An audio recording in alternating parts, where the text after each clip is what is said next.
Un huis clos dans un appartement ou dans une amie-6. Et le dernier rôle de Michel Blanc, c'est le programme de La Cache de Lionel Bayer à découvrir en salle cette semaine. Il y a eu des coups de feu, non? C'est les Boches. Ça t'embête pas de rester rue de Grenelle encore un peu? On est en train de changer l'avenir, c'est compliqué, je t'expliquerai. Ok. Prise d'assaut par les CRS. Depuis quand on se soucie des SS? Il parle des CRS, hein, pas des SS. J'aimerais simplement que quelqu'un me dise c'est beau, avec sincérité. Mais c'est beau. Quelqu'un du dehors. Tu veux fumer? Non, je peux pas fumer. Ah, c'est chic. C'est ça que je veux. Ah bon? Je me demande ce que vont dire les profs. C'est mon étoile de shérif. Il suffirait d'enlever la... À Télérama, on avait beaucoup aimé La Cache, le premier roman de Christophe Boltanski, un roman très autobiographique, voire limite documentaire, dans lequel le journaliste racontait la vie de sa drôle de famille et surtout la vie dans un drôle d'appartement de Paris, de rue de Grenelle, dans lequel vivaient plusieurs générations. Ça racontait vraiment l'histoire de cette famille hantée par la Seconde Guerre mondiale et les risques de déportation. On s'était dit...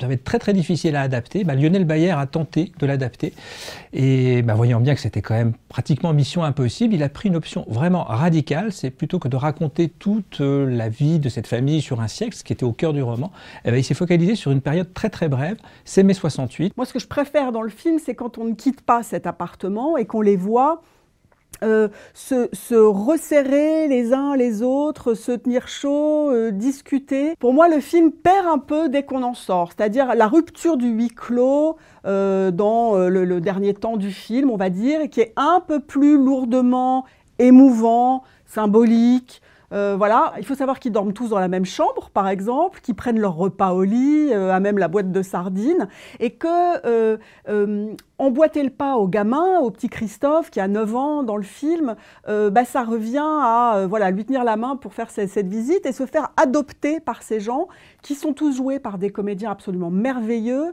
Alors évidemment, Père Grand, c'est Michel Blanc, c'était son dernier tournage, et il apporte quelque chose de très grave dans toutes les scènes où on comprend sa peur, et vraiment une peur qui est gravée en lui. Vraiment, il y a quelque chose de très fort dans le film. Mais Mère Grand, c'est Dominique Raymond, qui est quand même une actrice extraordinaire. Et puis, il y a l'arrière-pays. Alors ça, c'est quand même un nom vraiment génial. L'arrière-pays, c'est l'arrière-grand-mère qui vient d'Ukraine. Et c'est Liliane Rover qui la joue merveilleusement avec son accent qui roule. Alors Liliane Rover, vous la connaissez tous, elle a une longue et belle carrière, mais je vous donne un exemple vraiment tout frais dans les mémoires, elle jouait dans la série 10%. Ce qui, moi, m'a beaucoup séduit dans le film, c'est qu'ils vivent vraiment pas comme les autres, et la mise en scène est à la hauteur de cet anticonformisme. Il va utiliser des trucages un petit peu désuets, par exemple, il y a des couleurs un peu étranges aussi, il y a une atmosphère un petit peu bande dessinée, et toute cette mise en scène très particulière va vraiment faire beaucoup pour le charme du film. Dans un monde propre, il faut être sale. Ça protège des bactéries. Tiens, fais ça. Ça fortifie les cheveux. Voilà. Bravo. Il y a une fantaisie chez ce cinéaste, chez Lionel Bayer. Il y a toujours comme ça une façon de raconter la grande histoire par la petite et surtout de styliser, d'en choper des images. Donc là, ça va être des sons, des images de la télévision tout à coup qui nous parviennent de ce mai 68, le son de la radio, et puis les affiches, les slogans évidemment. Et quand on est cette famille qui a vécu la Deuxième Guerre mondiale, tout à coup, voir une affiche qui dit CRS-SS, ça provoque quelque chose. Et le réalisateur joue avec ça. Sa mise en scène est très, très futée et assez ludique, avec des zooms, avec comme ça. Il attire l'attention sur des détails. Avec tous ces comédiens merveilleux, on passe un joli moment. Et la dernière partie, c'est vrai que là on sort pour de bon de l'appartement dans les dernières minutes, sans trop en dévoiler.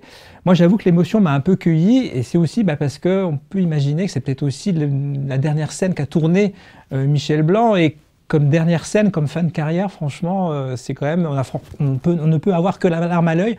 C'est vraiment très très touchant de voir ce grand acteur qui en plus donne une leçon de vie au personnage de son petit-fils. C'est une belle leçon de vie, c'est une morale de l'échec, je trouve assez séduisante. Il y a vraiment une scène dans laquelle la peur de la police se manifeste, et la terreur qu'arrive à exprimer Michel Blanc avec juste un regard, franchement, elle glace le sang, quoi. Voilà, donc à quel point on rappelle Michel Blanc était un grand acteur comique, c'était un grand acteur tout court. Vraiment, La Cache, c'est bien. La Cache, c'est très bien. C'est très bien d'avoir de l'imagination. Ça permet d'en donner un peu à la vie qui parfois en manque un peu.